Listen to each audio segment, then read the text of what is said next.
Good evening all. First of all Kishkindhapuri team అందరికీ best విషయం చెప్తున్నాను. అండ్ ముఖ్యంగా director thanks. So director Kaushik, so all the best Kaushik. So ప్రమోషన్స్లో అంటే హారర్ సినిమా అంటే థియేటర్కి వెళ్ళాక భయపడతారు, వీళ్ళు ప్రమోషన్స్లోనే భయపెడుతున్నారు. సో ప్రిపేర్ చేశారు ఆడియన్స్ని సినిమాలో ఏమి ఉండబోతుందని. And very good Kaushik, all the best and wish you good luck. పండగకు వస్తున్నాం పక్కా వస్తున్నాం. అలాగే Anupama, all the best and doing different genres. And ఈ ఫిలిం నీకు మంచి హిట్ రావాలని కోరుకుంటున్నాను. అలాగే శ్రీనివాస్ గురించి చెప్పాలంటే చాలా ఫంక్షన్స్లో చెప్తూనే ఉన్నాను, very very very hard working mentality ఉన్న హీరో. ఖచ్చితంగా తను ఎప్పటి నుంచో వెయిట్ చేసిన ఒక బిగ్ సక్సెస్ ఈ సినిమాతో తనకి ఫుల్ఫిల్ అవ్వాలని కోరుకుంటున్నాను. I wish you all the best Seenu. Thank you. And అలాగే మా ప్రొడ్యూసర్స్ సాహు గారు పాటి అండ్ సుష్మిత కొనదల గారు ఇక్కడ ఉన్నారు. హలో అండి. అండ్ సాహు మాది ఒక 8-9 ఇయర్స్ నుంచి జర్నీ. అండ్ ఫస్ట్ ఫిలిం భగవంత్ కేసరితో స్టార్ట్ అయింది. సో ఫస్ట్ ఫిల్మే మాకు లైఫ్లో ఒక మెమరబుల్గా అయింది. అండ్ నౌ నెక్స్ట్ సినిమా ఇప్పుడు చిరంజీవి గారితో, సో మన శంకర్ ప్రసాద్ గారు అని చెప్పి మళ్ళీ ఆయనతోనే చేస్తున్నాం. అండ్ సో ఈ సినిమా ఆయనకి బాగా డబ్బులు వచ్చి సో ఏదైనా గిఫ్ట్ ఇస్తాడని అనుకుంటున్నాను నాకు. సో మా సినిమా రిలీజ్ అయ్యి సక్సెస్ అయ్యే ముందే ఈ సినిమా డబ్బులతో నాకు మంచి గిఫ్ట్ ఇస్తాడని అనుకుంటున్నాను. So Sahu brother, all the best. అచ్చప్ బ్రదర్. బ్రో ఎప్పుడు గిఫ్ట్ గురించే మాడతావేంటి బ్రో? నాకు గిఫ్ట్లు అంటే చాలా ఇష్టం బ్రో. I love gifts.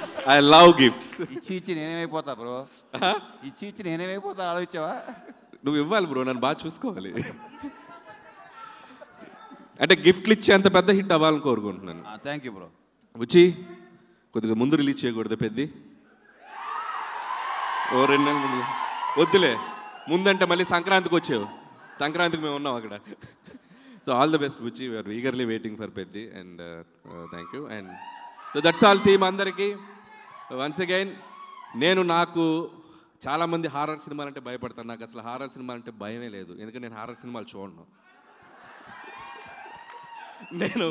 నేను ఒక్కనున్నా చూడను, 100 మందిలో కూడా చూడను. ఒకే ఒక సినిమాకి వెళ్ళా, భూత్ అని రామ్ గోపాల్ వర్మ గారు తీసిన సినిమా, అంతే ఫట్, అదే లాస్ట్. ఇంకా లైఫ్లో మళ్ళీ హారర్ సినిమాలు థియేటర్లో అడుగు పెట్టలా.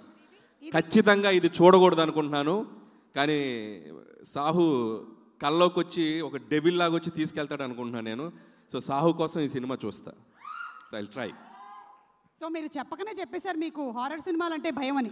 చాలా ఇష్టం, అందుకే ఇష్టం కాబట్టి చూడరు. అలాంటి ఇష్టాలు వేరే దేని మీదైనా ఉన్నాయా మీకు? అంటే భయాలు అలాంటి ఇష్టాలా? అంటే వేరే భయాలు ఏవి లేవా? వేరే భయాలు లేవు, వేరే భయాలు ఇంకా వేరే ఏం లేదు, ఇది ఒకటే. సో కిష్కిందపురి అయితే చూడబోతున్నారు మీరు? తప్పదు, చూడాలి. ఓకే, ఎందుకంటే మా హీరో. సరే గిఫ్ట్ ఇస్తానన్నాడుగా, చూద్దాం. ఇప్పుడు సడన్గా దయ్యం మీ ముందు ప్రత్యక్షం అయ్యింది అనుకోండి, నేను కాదు దయ్యం పాట పాడమని అడిగింది అనుకోండి, మీరు ఏ పాట పాడతారు? దయ్యం ప్రత్యక్షమే పాట పాడమంటే? ఏది? దయ్యం ప్రత్యక్షమే పాట పాడమంటే? దయ్యం ప్రత్యక్షం అవ్వదు, అది తిరుగుతుంది అక్కడే, పక్కన తిరుగుతుంటే. yes like this. 2 ఆప్షన్స్ ఇస్తుంది దయ్యం.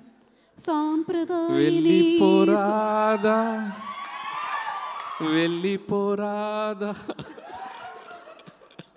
Thank you. ఉండిపోరాదాకి రివర్స్. దానికన్నా ఇంకో పాట ఉంది మా దగ్గర, గోదావరి గట్టు మీద. అది పాడితే అది నాతో డ్యాన్స్ చేస్తుంది, ఎందుకు అవసరం? Okay, thank you so much Anil గారు. థ్యాంక్ యూ అండి. Looking forward for your film two. Thank you. And Bellamkonda Sai Srinivas to please speak now.